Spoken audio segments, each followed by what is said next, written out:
Hey guys, this is Matt Core from Ctrl+Paint.com, and instead of just talking about one tool today, we're going to take a closer look at one of my favorite combos. It comes in two different varieties, each of which use a different technique to achieve a similar result. The first one starts with a hard brush, and I paint in a solid shape, concentrating on the edges. Then I switch to a soft eraser and erase away what I don't need. The other way starts with a soft brush, in which I paint down a big soft shape, and then I switch to a hard eraser and I carve away what I don't need. Soft brush, hard eraser. Hard brush, soft eraser. You'll see both give me a similar result, which is a brush mark that has both a hard edge and a soft transition. And this is something that happens over and over in paintings.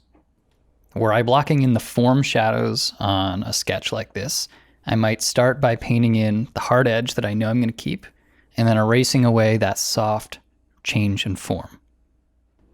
Start with the hard brush, fill it in as if it were a very graphic shadow, and then use that soft airbrush eraser to explain the form change.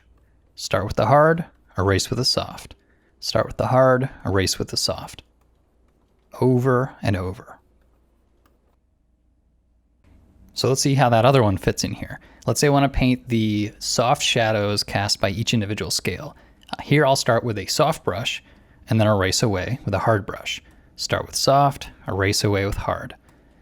In this case right here, I'm actually staying on one layer the entire time, but I'm just switching between brush and eraser in order to achieve that balance between hard and soft edges. Lay down a soft shadow and then carve out that hard edge. Soft shadow, carve the hard edge. Add a soft shadow, once again, carve that sharp edge away.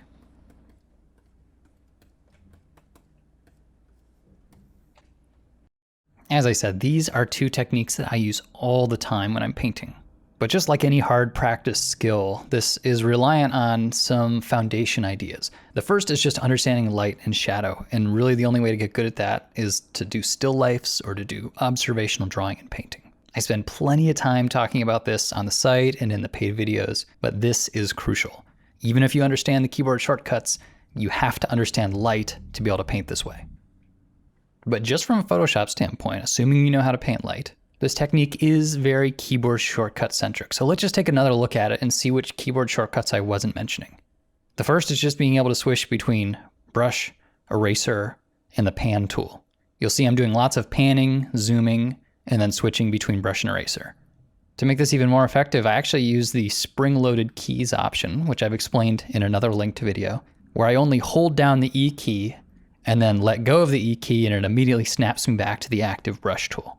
This is especially useful when I am quickly rotating between brush and eraser. Saves you a key press. Another essential one is to be able to change the brush diameter by holding down Alt and right click and moving left and right. This is something that I don't even think about anymore, but changing the brush diameter is essential for this technique. And so much of this involves painting extra and then erasing some away. And that's just so much easier if you don't have to worry about messing up the rest of the artwork. So for this, I have to add a new layer as a keyboard shortcut and merge down so I don't have too many layers at the end of the day. So clearly this whole process looks simple and it's essentially invisible, but a lot of that is thanks to this list of keyboard shortcuts. I've customized these for my own workflow, but these are the defaults. So I encourage you to give this a try for yourself, and if any of it's unfamiliar, do check out the rest of the free library because I have lots of videos on individual techniques. Have fun painting.